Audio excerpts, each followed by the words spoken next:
Hi everyone, welcome to my Capstone presentation.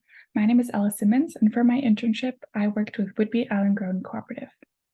My project is titled Harvesting Solutions, a study of the barriers to access within alternative food networks.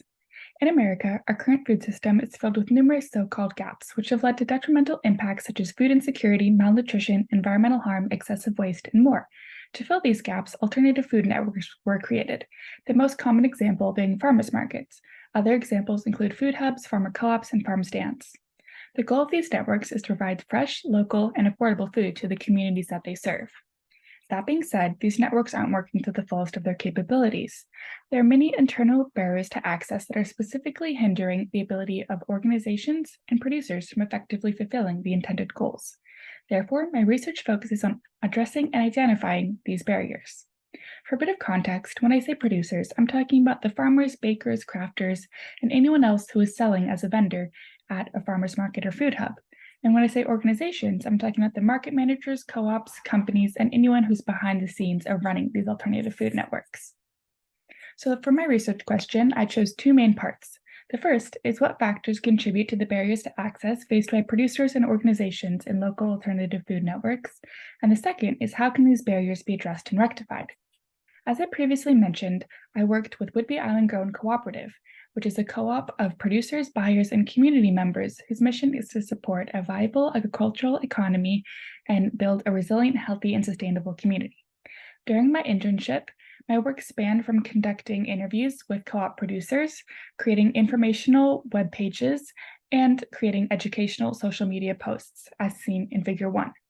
Aside from that, I witnessed the inner workings of both a food hub and a farmer's market on Whidbey Island, where I got a more comprehensive understanding of the meticulous work that goes into running and participating in an alternative food network.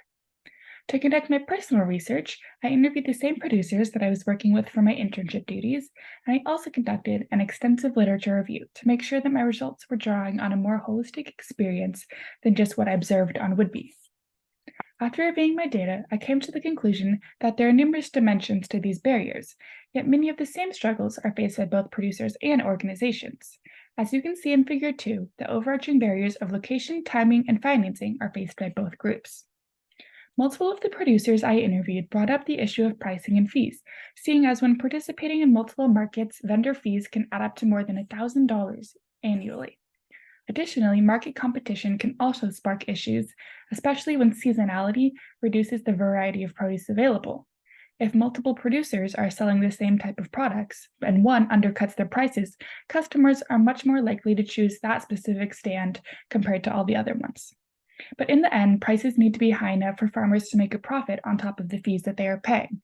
This can lead to a great deal of bias in certain neighborhoods where prices can be higher than others.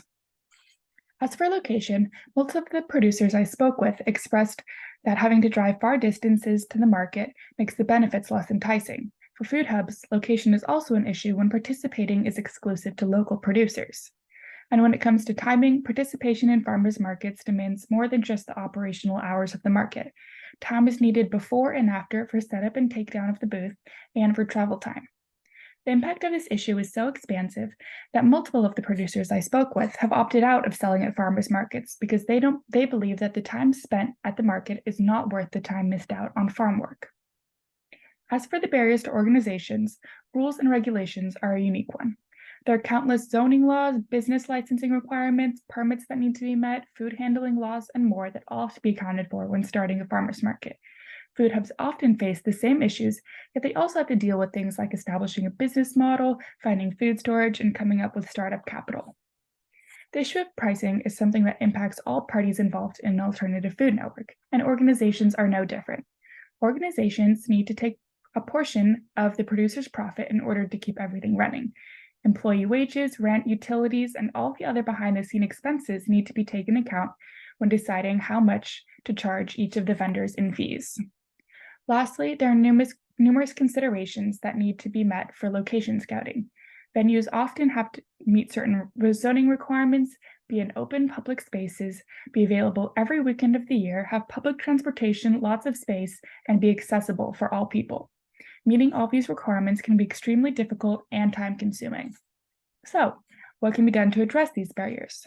First, I believe that communication needs to be improved. I think that having events like community meetings or surveying at markets would open up the space for groups and individuals to express their concerns and voice their opinions.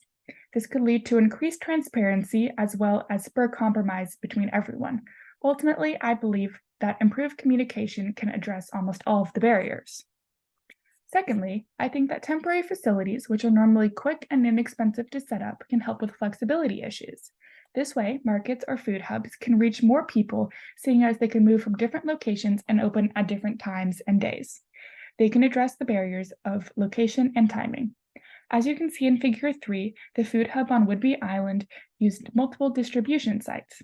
I think a similar model can be applied to other alternative food networks. And for my last solution, I think governmental collaboration needs to be increased. Developing a better relationship between the government and the organization would mean that legal and regulatory issues would have smoother navigation of bureaucratic hurdles and ultimately save time, reduce costs, and enable these networks to flourish. In the end, I think that the barriers that I identified underscore the need for structural reform to policies, regulation, and the economic models of these networks. And the identified solutions that I came up with can increase equity in numerous ways. Open communication empowers communities to voice their needs and concerns, which fosters a system with more diverse perspectives. Temporary facilities address the lack of permanent structures in food deserts and therefore improve access to fresh and healthy food. Lastly, forming strong relationships between the government and concerned organizations can expedite the implementation of food-related programs, ensuring a quicker response to issues of food insecurity. That is the end of my presentation. Thank you for taking the time to listen.